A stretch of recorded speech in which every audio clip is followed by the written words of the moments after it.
स्वागत है आप सभी का सत्येंद्र ITI के डिजिटल लर्निंग क्लासेस में। मैं विकेश सौरभ आज आप लोगों के सामने एम्प्लॉयबिलिटी स्किल्स की और जानकारियाँ लेकर के आया हूँ। तो आज का हमारा टॉपिक है टाइप्स ऑफ कम्युनिकेशन। जैसा कि हमने पिछले क्लासेस में जाना था कि कम्युनिकेशन क्या है और उसके क्या क्या इंपॉर्टेंस है, उनका कहाँ कहाँ यूज़ होता है। अब हम जानेंगे कि कम्युनिकेशन के टाइप्स क्या क्या हैं। तो आइए सबसे पहले तो समझते हैं कि इसके यूज़ के अकॉर्डिंग पूरे लाइफ में जहाँ भी हम कम्युनिकेशन करते हैं उसका कौन कौन से टाइप के अकॉर्डिंग नाम दिया गया है। तो सबसे पहले है दिशा के आधार पे, डायरेक्शंस। दिशा अर्थात यहाँ पे गाइडलाइन से होता है कि आपको किसी भी संदेश को या किसी भी सूचना को दूसरों तक पहुँचाने के लिए एक तरीका बताया जाता है, या ऐसा कहें कि एक स्टेप्स दिया जाता है और आप उसको फॉलो करते हैं, उसे ही हम लोग दिशा के आधार पे कम्युनिकेशन कहते हैं। उनमें से है सबसे पहले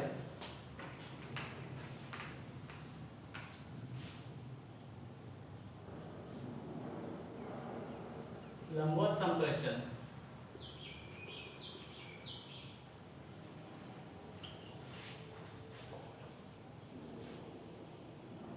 वर्टिकल कम्युनिकेशन।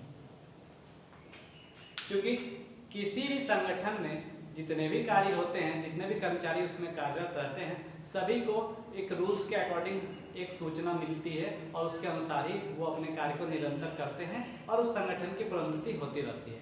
उसी में सबसे पहला आता है वर्टिकल कम्युनिकेशन, लंबवत संप्रेषण। इसमें कोई बड़ा अधिकारी अपने निचले स्तर के सभी कर्मचारियों को कोई न कोई सूचना देते हैं जो कि स्टेप वाइज फॉलो होते हैं। इनको ऐसा समझते हैं कि कोई जो कंपनी के सीनियर हैं, जिसको कि डायरेक्टर बोला जाता है या बड़े अधिकारी बोले जाते हैं, वह अपने विभाग से निचले मैनेजमेंट को वो सूचना देते हैं और वह मैनेजमेंट फिर अपने अधीनस्थ कर्मचारियों को धीरे धीरे वह सूचना प्रवाहित करते हैं। इनमें आते हैं जैसे कार्यालय अधीक्षक,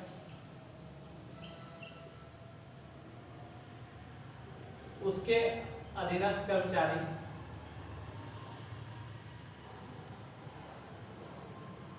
और भी उसके निचले स्तर के सभी कर्मचारी।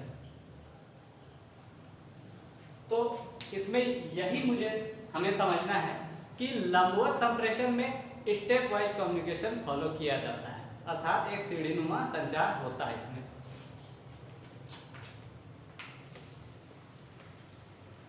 इसी में दूसरा है क्षैतिज संप्रेषण या समतल संप्रेषण।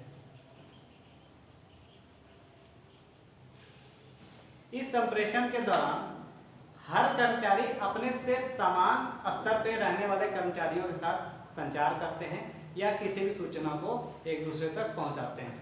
तो इस प्रकार के संप्रेषण को समतल संप्रेषण कहा जाता है, क्योंकि यह समान स्तर के कर्मचारियों के साथ होता है। एक ही लेवल के जितने भी वर्कर्स हैं उनके साथ ये कम्युनिकेशन होता है, इसलिए इसका नाम समतल संप्रेषण या क्षैतिज संप्रेषण रखा गया है।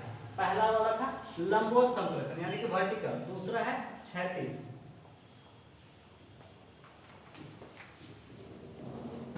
अब इसी में तीसरा है जिसको कि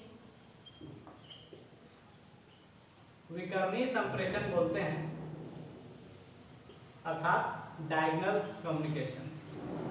अर्थात कभी कभी किसी भी कर्मचारी द्वारा या किसी भी बड़े अधिकारी द्वारा किसी सूचना को जल्दी या ऐसा कहें कि उसको उस सूचना को प्रेषित करने में बहुत ही जल्दबाजी करनी होती है, तब उस तरह के संप्रेषण को विकर्णीय संप्रेषण बोलते हैं। यह कभी भी हो सकता है, जैसे लंच के आवर में भी, या कोई व्यक्ति अगर किसी व्यक्ति से सामने चलते चलते मिल गया उस दौरान भी, क्योंकि वह सूचना बहुत ही महत्वपूर्ण होती है जो कि तुरंत देनी होती है, इसलिए इस तरह के कम्युनिकेशन को डायगोनल कम्युनिकेशन बोला जाता है। अब हम लोग आते हैं संबंधों के आधार पे। संबंधों के आधार पे यहाँ अर्थ है कि जितने भी संगठन कर्मचारी एक दूसरे के साथ जुड़े हुए हैं उनके आधार पे ही कम्युनिकेशन होता है। तो इनमें पहला है औपचारिक संप्रेषण।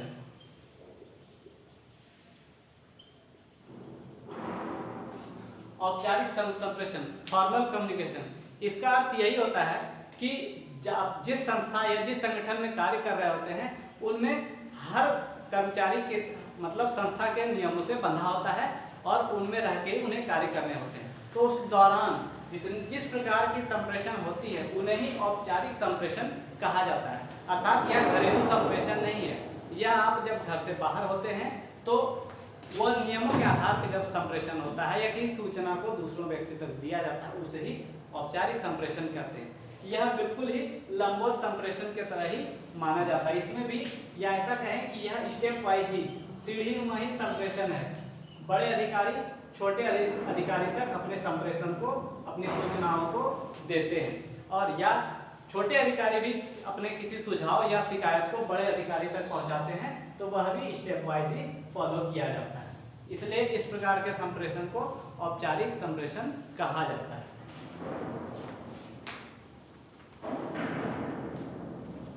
इसी में नेक्स्ट है अनौपचारिक संप्रेषण।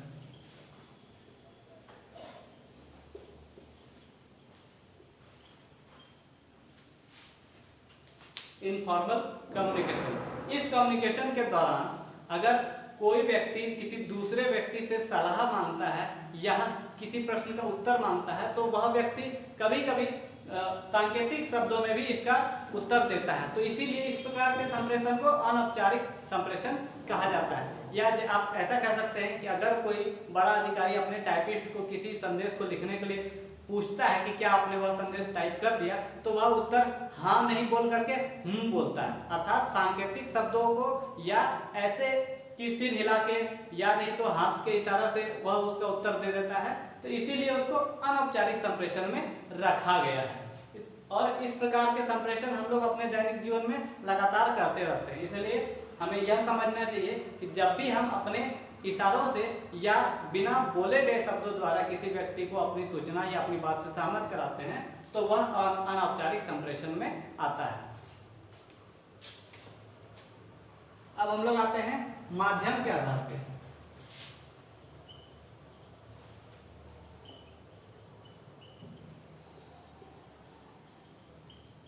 इसमें पहला होता है अशाब्दिक संप्रेषण।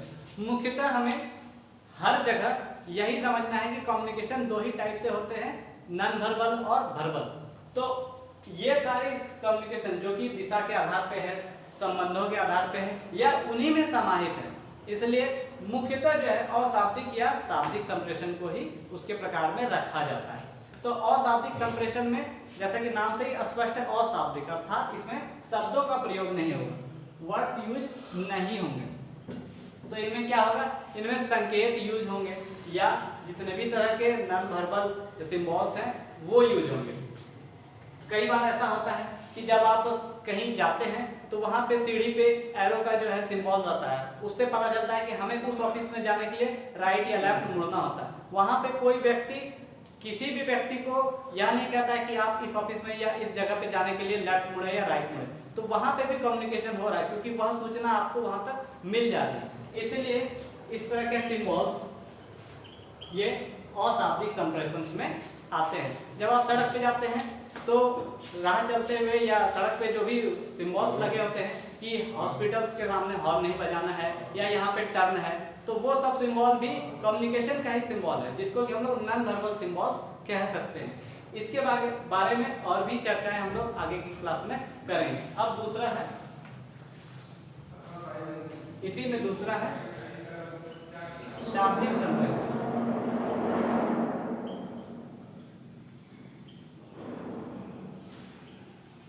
जिसको कि हम लोग वर्बल कम्युनिकेशन कहते हैं। तो इनमें मुख्यतः शब्दों का प्रयोग होता है, जैसे कि बोल सकते हैं ओरल और रिटन।